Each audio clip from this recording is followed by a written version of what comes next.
Ownership is one of the keys to being successful in software development or life in general. And if you want to progress to be a manager or a leader, building ownership within your team is super critical. But a lot of it comes down to understanding emotional intelligence of the people on your team and why they won't take ownership. That's what we're going to talk about today on Product Driven. To survive and thrive, you must adopt a product-driven mindset. And we're back for another episode of Product Driven. This is your host, Matt Watson. Today, excited to be joined by Taha Hussein, who's an engineering coach. He has some great courses and does one-on-one coaching. He previously worked at Microsoft, Walmart, Yahoo as an engineering manager. Today, we're going to be talking about ownership. And this is a huge topic that's dear to my heart as a sort of CTO startup guy and trying to get my teams to take more ownership in their work. And I feel like it's one of the things that a lot of companies struggle with, and it's the reason they don't scale and their engineering teams are dysfunctional. And I've got the expert today. Taha is going to tell us all about it. Welcome, Taha. Thank you. Thank you for having me, man. Excited to talk So, about it. at the time of we're recording this, you've even got a free course about ownership that people can check out. We will no doubt link that in our notes here, and we'll include that in our newsletter. And by the way, if you're not subscribed to the newsletter, you can check out at productdriven.com. Where do we get started with this? What led you to do a course specific to ownership? It's an excellent question. Whenever someone comes to me that they want to get a job at farm, or they want to make more money, they want promotion, like they have dreams, and they want to go towards that, or they want to enter management. All of this starts by understanding how they can own the work that they're supposed to do, or they're learning. Just because you want to do something, now there's action required. And then we have a lot of talk about just do it, just start doing it. I did a lot of work on this piece. And I realized that people actually want to take ownership, they just don't know how to do it. And what's in their way is mainly how they feel about themselves taking ownership and going towards that. For example, someone who comes and they think about, I want to make it to Meta, for example. They want that, but at the same time, they also have beliefs about burnout. They have beliefs about money. All of these beliefs hold them back. And these Our beliefs are mind is not almost visible to them. entirely negative. Almost all It of our is. thoughts in life are negative, right? Yes. And it's never focusing on what you want to do versus what you don't want to do. And Yeah. we don't have insights on that. Those things are deep down, and we need to bring them out, resolve them, and clear the path for them. Well, when you talk about ownership, you've got ownership of things in your personal life, like your own goals, whatever your own goals are in life. You've got ownership of your work, whatever kind of work you're doing that's part of your job. It can be any kind of job, right? And then you've got how do you instill this sort of ownership in other people? And instilling ownership in other people is a big part of my goal at Full Scale. We've got over 250 software developers. I'm trying to coach them on how they can have more ownership. And that's the same problem you're trying to solve, right? It's like, well, how do I coach other people to have more ownership and why they should do this? And I think just myself as a business executive, there's a lot of people in this world that if you tell them what to do, they will go do it. But that's a very limited role in your career. I mean, ultimately, the most valuable at any company are people that can take initiative, they can take ownership, they can bring ideas to the next level, not just standing around to be reactive, right? And I think that's the big problem in most large companies is eventually you get a lot of people that are very reactive. They're just doing whatever status quo is, and they don't take a lot of initiative. They don't take a lot of ownership, and that's what holds a lot of people back in their career growth. But I think it's what holds companies back is people are not given space to show this kind of ownership. That is true. So it does hold them back. The key question is, which the question that I asked was, hey, I want to take ownership, but in certain areas, I don't do those things. For example, I'll make plans that I'll hit the gym in the morning, but I won't. Like, I want to, but I'm not. The same thing happens when, even though your manager wants you to do something, and even if they don't want you to do something, you can think on your own to make things happen, but you're not doing that. There is something in your way. And it is not laziness. It appears as laziness, but it's not laziness. It's not about, I don't care about the company. There is something else in your way. And when you think about that, those are emotions in your way. These Hmm. emotions may not be something that's happening at the moment. As an example, when I was my very first team, I had one engineer who was fine with me until I was not his manager. The day I became his manager, everything changed. Everyone was okay with me except this person. His demeanor changed towards me, and I was trying to help him, but he started not appearing in one-on-one, started ditching our talks, not talking, not anything. And then so I discovered from another engineer that this person had a few managers ago, he had a bad experience with a manager. And so now he's associating me with that manager, even though I'm not that manager. And so even though I want to take ownership, there are emotions involved at work now, which is me, even though I wasn't part of, I didn't do anything wrong over there. Yeah.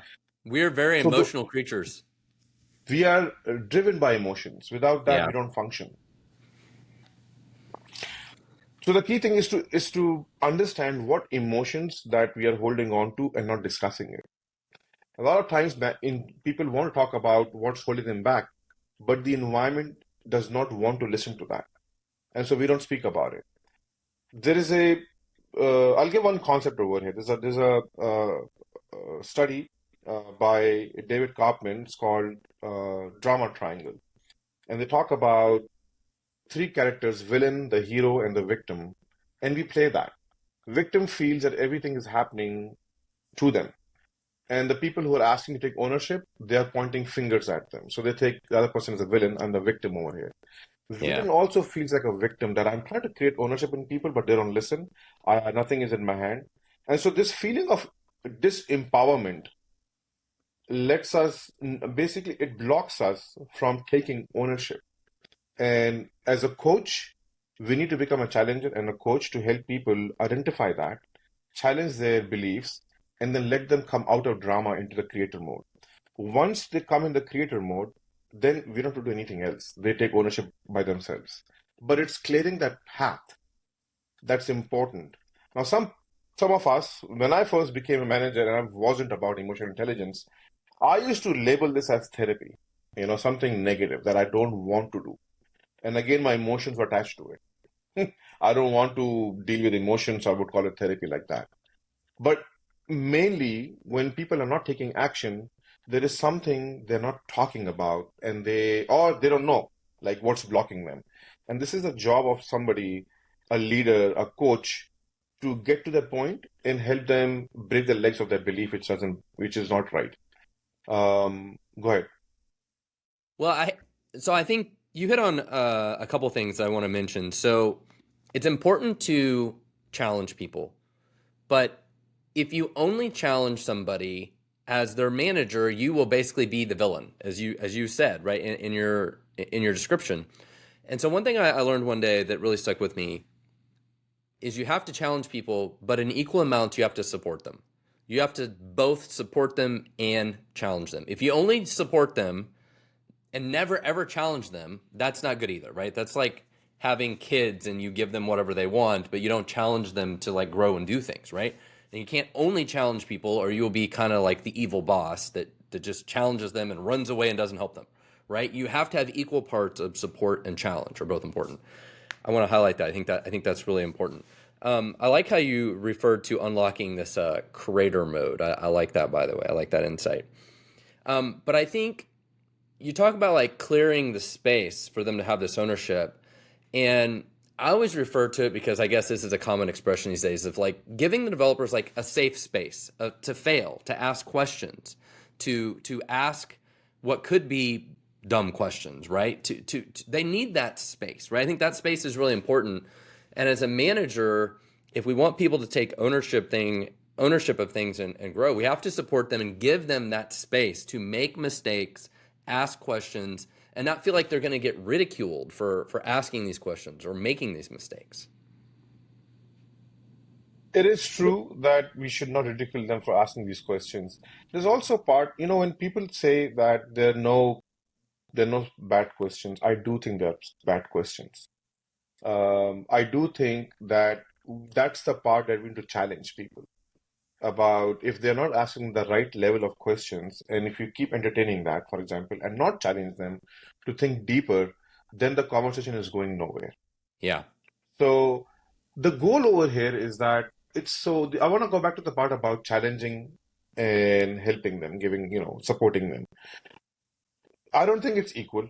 I think what's happening is that there is a method to it. You cannot withdraw from a bank account if there is no deposit in it. So you need Yeah. to deposit first. And those deposits need to be genuine.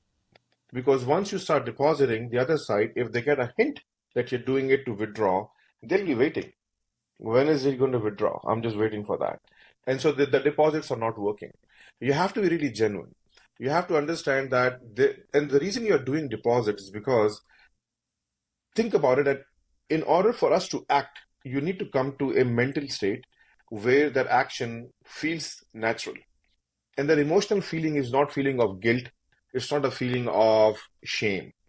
The feeling of creator is the feeling of love. You want to give to the world. You want to produce something. And a lot of times, managers think about when somebody is not performing well, I want to give them feedback and show them how this feedback is impacting the team or what they're not doing. What they miss out is that they don't judge at the end, are they leaving the person in a feeling of guilt, shame, or in a feeling of love? The goal over here, whenever you give people feedback about improving ownership or, whether we're depositing challenging, is mainly about changing their emotional frequency and ending them at the feeling of love, that they're liking themselves. People who don't like themselves, oh, I did something bad, I'm a bad person, they're not going to do anything good. You want to give them a good feeling about they're good and they can still make those changes. Well, and the hard part is, it's, to some degree, it's like being a parent, right? If you only tell your kids like what not to do, and you never tell them what to do, right, Yeah. is a challenge as well. And it's so much about life and teamwork is communication. These are just always challenges, right? Like, how do you deal with other people? is so much of a challenge in life, and but it's a challenge of creating a good team, is figuring these things out. Yeah. Once we understand how we can challenge ourselves, for example, the same technique works with people. If we understand why are we not doing certain things that we want to do and we have reasons to avoid it, if we can catch ourselves in a way that we can build our own confidence and then also challenge, we also learn to do it with other people as well. So internally at Full Scale, we talk about this a lot. Of we want our developers to speak up, ask questions, validate assumptions, take ownership, all these things. But the underlying thing for us that summarizes the problem that we see a lot, we describe as courage. Like, our employees have to have the courage to step up, to ask the questions, to take ownership, to do these things. That's the term that we use internally, is courage. What do you think of that?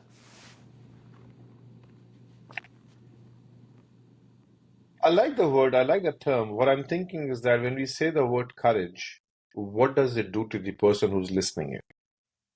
Because eventually it's their energy. If Right. you're saying something, how does it challenge them? Does it create more energy in them? Do they get excited about it? I'll give one example. I was talking to one HR director from HR from a startup company, and we were talking about the same concept of ownership. And the person talked about, I give ownership through feedback. This is how we encourage it in our company. So how? We tell the other person it's a gift. What else do you do? So nothing else. So just you're thinking about, you're going to use the word, this is a gift, and they're going to feel inspired by it. They're going to change their behavior. They said yes. And if they're not doing it, it's on to them. So that's a typical mindset of a manager who's not trained, who think about, I'm just giving an example about how words matter. Saying the word courage also matters. It will change their mindset. Depends on the intention though. This intention is an example about saying it's a gift, so you should take it. If not, then it's on to you.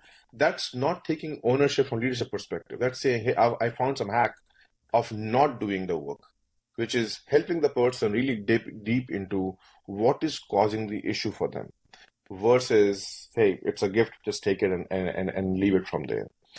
Um, Courage, I would say the reason it looks like courage is because this is something they're scared of doing. For example, Yeah. if I have issues of self-worth, I will not be sitting in meetings and speaking up. I'll be quiet. Self-worth comes in the way of a lot of things we are doing. One engineer in my team, I wrote about this recently in a newsletter, didn't want to work on big data, even though he wanted to update his skill set. And I offered him the project. He said, "Me, big data, I don't think I can do it." And what he was dealing with, his own belief that, am I good enough or not? So one of the ways that I did was, instead of giving him other pieces, I realized where he was stuck, which is basically, am I good enough?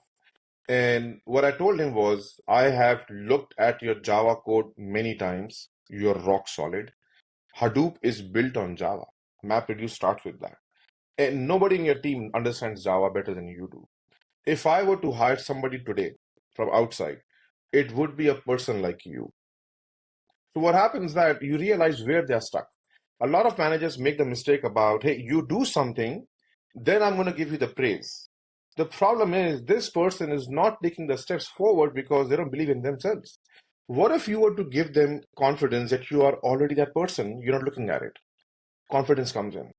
So the way to think about each person is different. You are figuring out what their roadblocks are and specifically targeting those roadblocks because the emotional mind is concerned with specifics. It's like, this is my problem. Somebody has a different problem. This is my problem. I want to deal with that. So you speak to their emotional concerns. I think that's great. I think that's a great insight. I think the challenge though is how do you do that at scale in a company? You know, like you worked at Yahoo, Microsoft, Walmart, like large companies. How do they do this at scale across thousands of developers? Great question. So at Walmart, I have had a team of 50 plus people. I had 6 directors, 26 managers, 4 time zones. And the way we did it was, I don't do it to everyone. I make sure that I'm creating a culture. And the culture starts with my immediate team. Directors or managers, same leaders who are now reporting into me, it is my job to realize why they're not moving forward. Like one of my directors was stuck at his stage for 5 years, and he was like, "I need to grow." I said, "I haven't seen you talk to business or collaborate with them." And he's like, "Yeah, I don't like playing politics. I don't want to do that. I just want to do engineering." And I'm like, "So you're looking at an activity that the next person or next role is supposed to do as something negative. So it's an emotion attached to it. It's Yeah. disgusting. It's politics." So he's avoiding through that. See, that's where I realized that instead of me giving a lecture, it's important for him. I got to figure out why is he avoiding that. So we had discussions about it.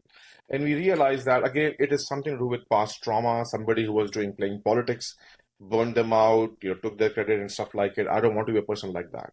So once you understand that part, you help them separate those two pieces. Now, once you learn this skill to do with your employees and yourself, I do it because of my kids.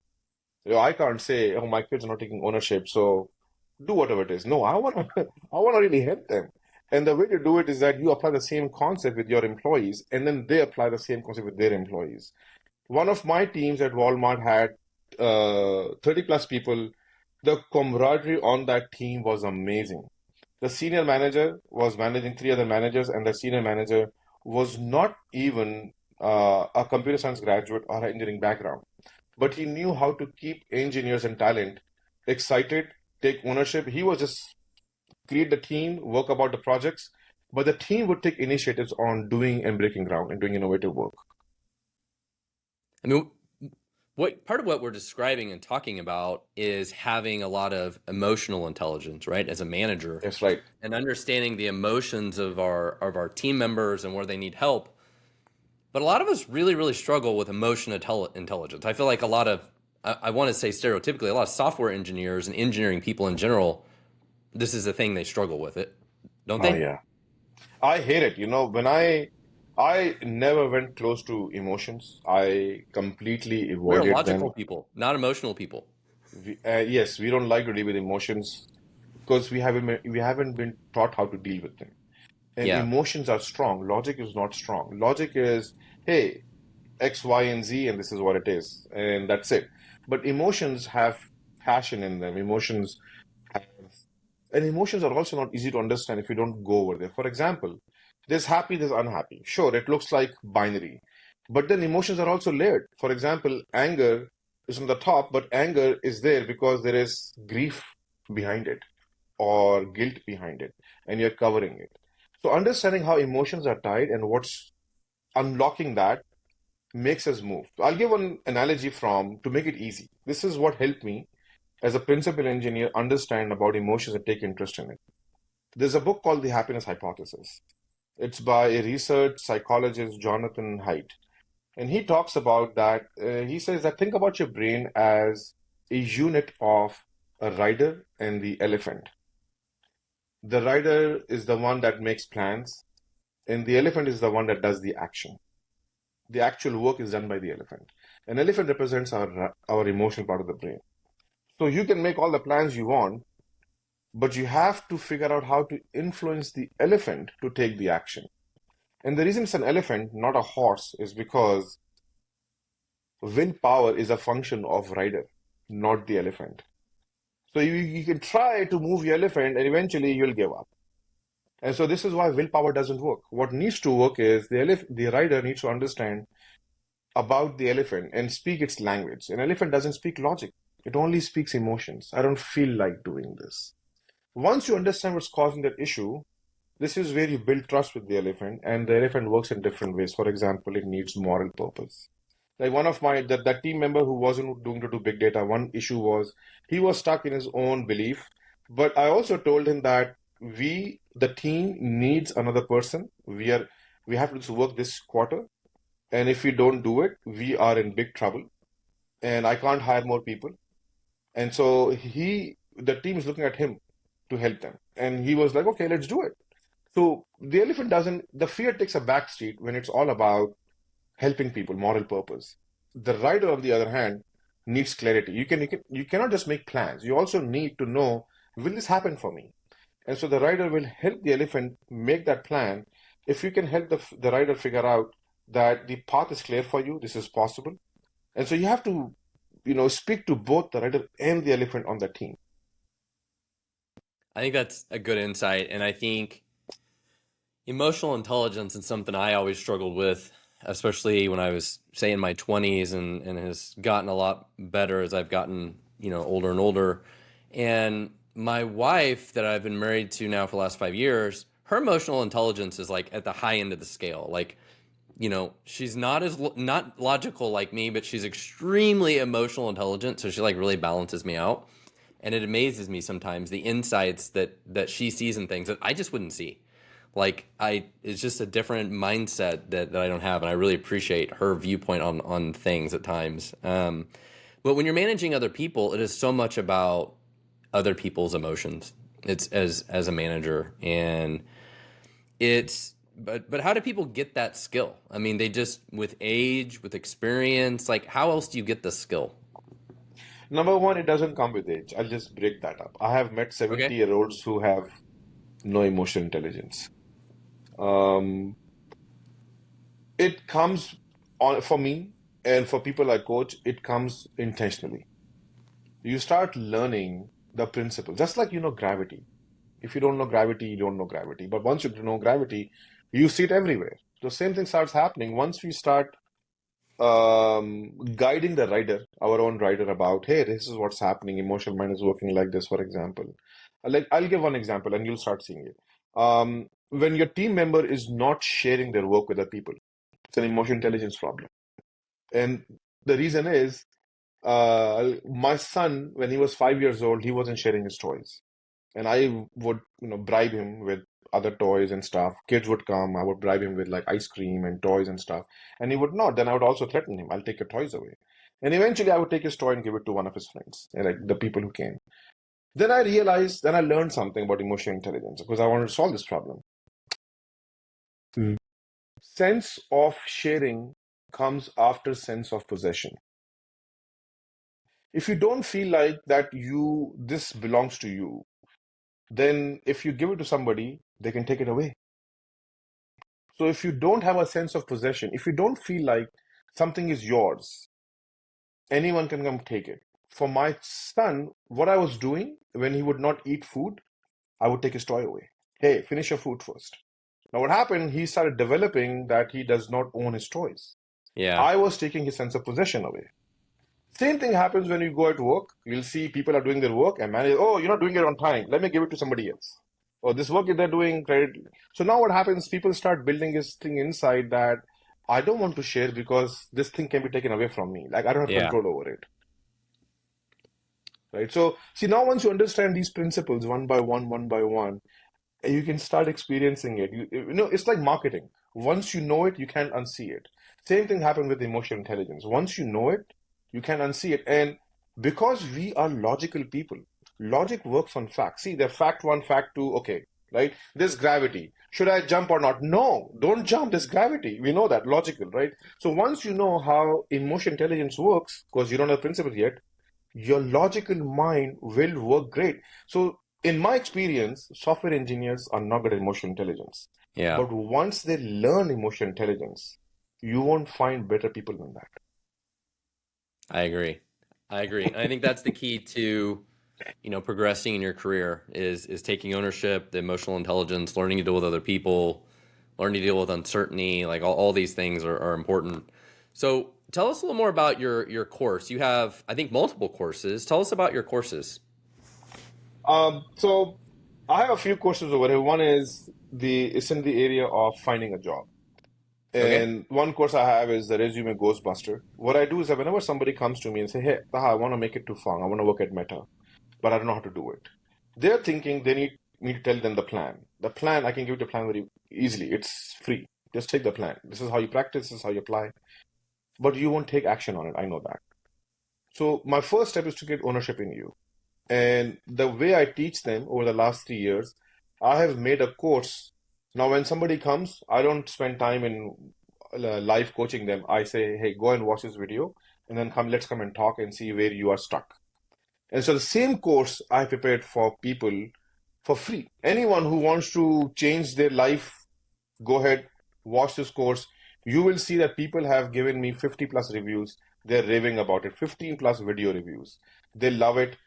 Then the same course is actually I've made it part of right now, 2 courses. One is Top Tech Leader, and one is Top Engineer Method.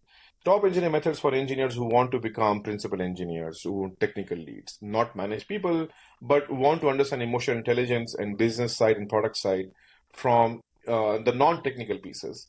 It also includes how do you influence people for design decisions, keeping your code quality and other areas. The Top Tech Leader Method is the course for managers and engineers who want to become managers, and the managers who want to become directors and want to become vice presidents. It starts again with the ownership. How do you create in yourself and your team member? Then it goes towards how do you bring the leadership personality out of yourself? How do you become bold? How do you become confident? That's the second lesson, and then it goes into strategy and execution. The resume side of the course that I talked about, that's going to have additional courses into it, like behavioral interview, leadership interviews, design interviews. That's a series that is going to go on. But right now, people can watch the ownership course absolutely for free. It won't be free later on. Right now, it's free because I want people to try it out to see the taste of my course before they purchase Very cool. it. How long is that course? So the specific lesson that I talked about, ownership one. Yeah. Ownership is 90 minutes. Okay, cool. All right. Yeah. Well, I really appreciate you sharing that, and it sounds like a really valuable course. And we talked about on the show today, like ownership and emotional intelligence, all this stuff is really important. I really appreciate having you on the show today. If people want to learn any more, where should they go? They can follow me on LinkedIn, message me on LinkedIn as well. They can email me. They can go on my website, message me from there. Okay. All right. Well, Taha, thank you so much for being on the show today. And we'll see you guys on the next episode of Product Driven. Thank you. Thank you. Before we wrap up today's episode, we have a special resource for you if you're looking to elevate your development team to have more of a product-driven mindset. I have a fantastic free ebook about turning your code-first team into a product-first team. Please go to fullscaleteam.com/product-first-teams to download this free ebook. There's also a link in the show notes. Thanks for listening to Product Driven, and we'll see you in the next episode.